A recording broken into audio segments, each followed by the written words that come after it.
Olá, amigos. Bom, dia 31 de março de 2020.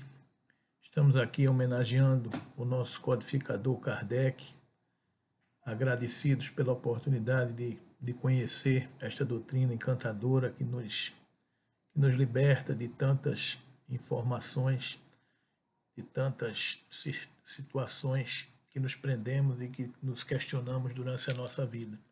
Obrigado, Kardec.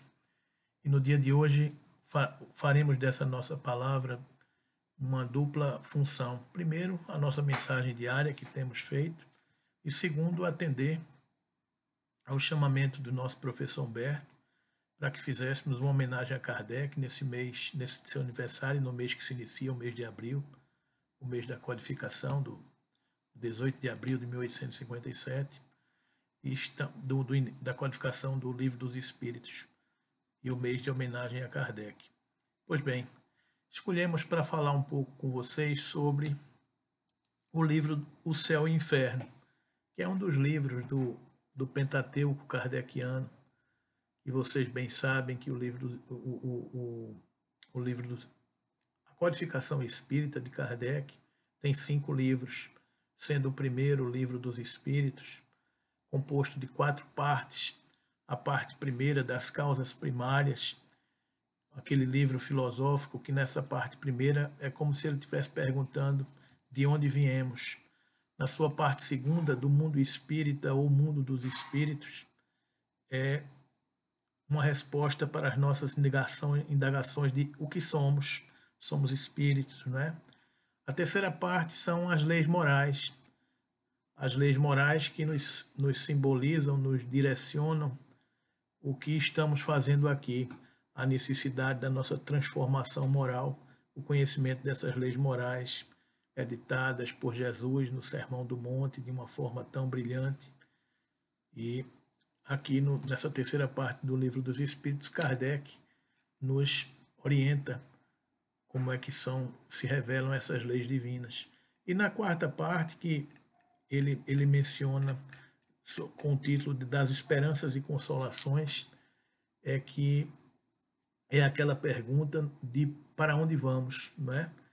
Então, na verdade, essas 4 partes do Livro dos Espíritos originaram depois, para compor a codificação, mais 4 obras. Da primeira parte, das causas primárias, Kardec escreveu a obra A Gênese. Da segunda parte, do mundo dos espíritos, o mundo dos espíritos, ele escreveu o Livro dos Médiuns. Da terceira parte, das leis morais, escreveu o Evangelho segundo o Espiritismo. E dessa quarta parte, das esperanças e consolações, ele nos escreveu o Céu e o Inferno. E é sempre importante, eu sempre menciono isso, que é importante a gente entrar na lógica de Kardec, é importante a gente compreender a mente brilhante de Kardec para poder estudarmos a doutrina espírita e seguirmos o mandamento do amai-vos e instruí-vos. Instruindo-nos, a gente compreende muito melhor a razão do que somos, de onde viemos, o que estamos fazendo aqui e para onde vamos. As funções de nos esclarecer, nos informar do Livro dos Espíritos. Pois bem, nesta quarta parte que ele fala de esperanças e consolações no Livro dos Espíritos, ele tem 2 capítulos. O primeiro capítulo que ele fala das penas e gozos terrenos. E no segundo capítulo ele fala das penas e gozos futuros. Então, vocês podem estudar as questões do Livro dos Espíritos e isso ele desdobra melhor no livro O Céu e o Inferno, que é um livro que foi editado em 1800, deixa eu ver aqui quando foi que ele falou isso. O Livro dos Espíritos foi 1857. E o livro O Céu e o Inferno foi editado pela FEB, não tô localizando a data aqui, mas deve ter sido por volta de 1862, 1863. Pois bem, então o livro O Céu e o Inferno é a justiça divina segundo o Espiritismo, exame comparado das doutrinas sobre a passagem da vida corporal e da vida espiritual, sobre as penalidades e recompensas futuras, sobre os anjos, os demônios, sobre as penas e etc., seguido de numerosos exemplos acerca da situação real da alma durante e depois da morte. Então, para muitos de nós, a morte sempre foi uma grande incógnita, né? Mas acontece que para a doutrina espírita, os espíritos nos revelam que a morte não existe. E ele aprofunda essa temática desses estudos na primeira parte do livro Céu e Inferno, quando ele tem o capítulo primeiro, o porvir e o nada.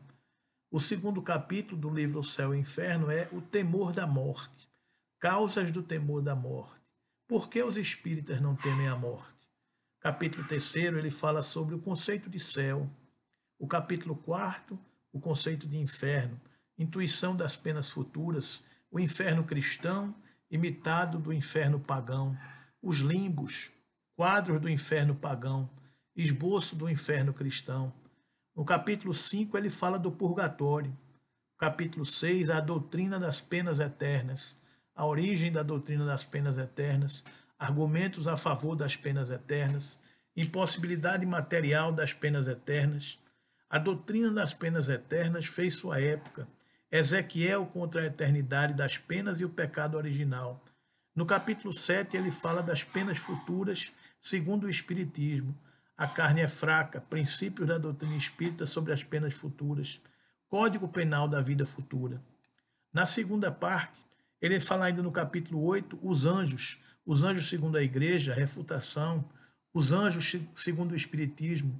Capítulo 9, ele fala sobre os demônios, origem da crença dos demônios, os demônios segundo a igreja, os demônios segundo o Espiritismo. Capítulo 10, intervenção dos demônios nas modernas manifestações. Capítulo 11, da proibição de evocar os mortos. Na segunda parte, ele faz um compêndio de mensagens de diversos espíritos recebidos em diferentes situações na pátria espiritual. Então, se você quer saber notícias de como é que os espíritos chegam na pátria espiritual, só é ler a segunda parte do livro Céu e Inferno. Ele, no primeiro capítulo, ele explica o passamento, o processo do passamento, do desencarne. No segundo capítulo, ele tem várias narrativas de diversos espíritos considerados felizes quando despertam na pátria espiritual. Terceiro capítulo, ele fala sobre espíritos em condições medianas. O quarto capítulo são declarações, são mensagens de espíritos sofredores. O quinto capítulo são espíritos que chegaram na pátria espiritual como suicidas. O sexto capítulo, espíritos criminosos arrependidos. O sétimo capítulo, espíritos endurecidos. O oitavo capítulo, expiações terrestres. Pois bem, meus queridos amigos, meus queridos irmãos, essa é a doutrina espírita. São muitas informações, são muitas obras, são muitos livros. Então, o que a gente tem que fazer nesse dia, nesse mês, é agradecer a Kardec. Agradecer a Kardec por ter dedicado a sua vida, se debruçado sobre uma revelação prometida por Jesus há 2000 anos atrás. E com maestria ele nos deu esse legado de tantas informações que nos consolam, que revelam este mundo maravilhoso que a gente não tinha noção. A gente tinha intuição, mas quando encarnado a gente não tem noção que ele existe, que é o mundo dos espíritos, a relação do mundo dos espíritos conosco, a relação da pluralidade das existências, a pluralidade dos mundos habitados, a existência de Deus, não é? A comunicabilidade dos espíritos e a necessidade da nossa transformação moral. Essa é a nossa doutrina espírita. Honra e glória a Kardec. Muito obrigado por todo esse legado, que possamos fazer jus a merecer todas essas informações e que elas possam transformar-nos em homens melhores. Esse é o livro Céu e Inferno. Mais uma vez repetindo, é um exame comparado das doutrinas sobre a passagem da vida corporal à vida espiritual, sobre as penalidades e recompensas futuras, sobre anjos e demônios, sobre as penas, seguido de numerosos exemplos acerca de situação real da alma durante e depois da morte. Estudemos Kardec, vivamos Kardec e tenhamos uma vida melhor. Que Jesus nos abençoe e que sigamos adiante rumo à nossa transformação moral. Muita paz.